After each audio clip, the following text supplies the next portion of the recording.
So when we talk about trauma-informed care understands and considers the pervasive nature of trauma. So trauma being everywhere, like I said, and promotes environments of healing and recovery rather than practices and services that may inadvertently re-traumatize. So what does this actually really mean?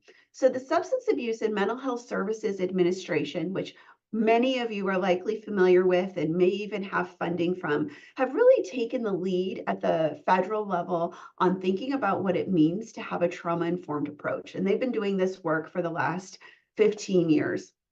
So they have identified what they call the 4 Rs.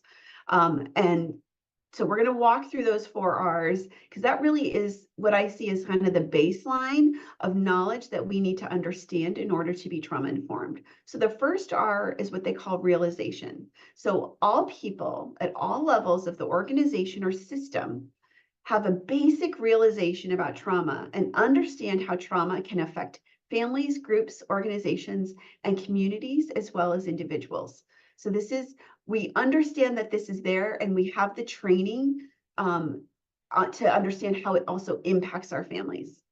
People in the organization or system can recognize the signs of trauma. So not only do you know that it's there, but you recognize the signs of it. I will tell you that this sounds a lot easier than it is, because one of the things about trauma and how it shows up is it shows up in ways we don't always understand. It's not a neat little list. Our screening measures don't, and I'm a big fan of trauma screening, our screening measures don't always capture the complexity and nuance of what it looks like for an individual who has experienced trauma. The third R is the program or organization or system responds. Oh, I just saw Daisy put in trauma is never linear. Thank you, Daisy. I love that. The program, organization, or system responds by applying the principles of a trauma-informed approach to all areas of functioning. So this is the action item. You don't just know that trauma exists, but the organization or system or person is actually doing something to help mitigate the impact. And finally, we seek to resist re-traumatization of clients as well as staff.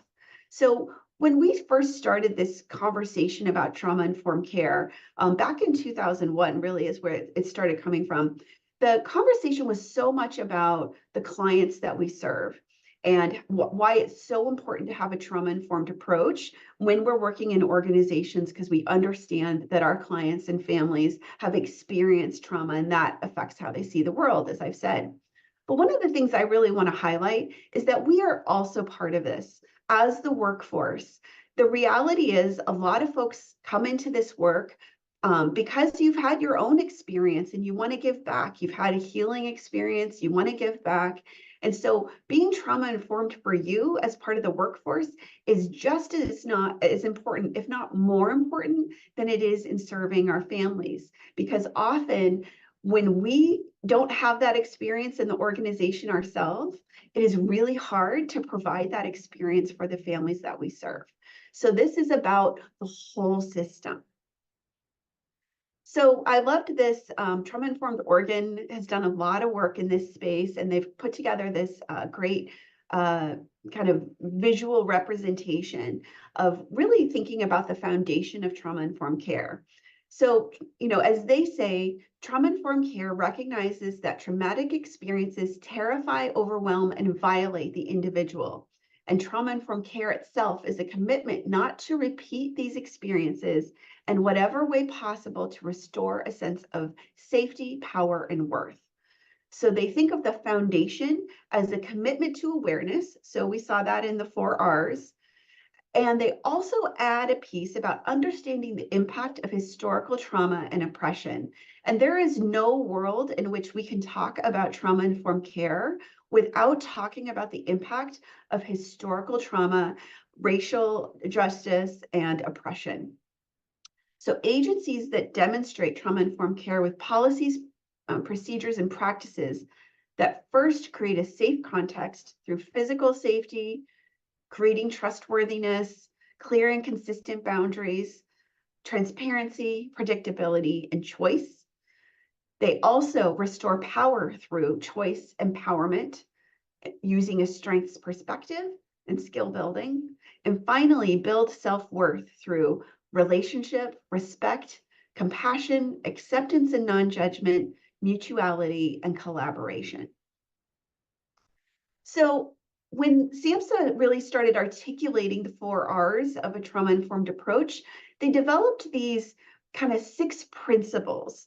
And so we're going to just briefly go over these principles. The first is safety. So when they're talking about safety, they're talking about both physical and psychological safety, which I'm guessing is language that you've heard a lot. It's very popular in the public lexicon.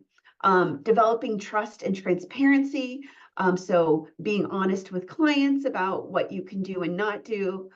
Peer support. So individuals have shared experiences being involved in providing the services, people feeling like they're not alone in the services that they're receiving. Collaboration and mutuality. We are all in this together. We're working together to support families, and we all have a voice. Empowerment, voice, and choice. So really making sure that we're not telling folks what they need to do, but they really have a voice in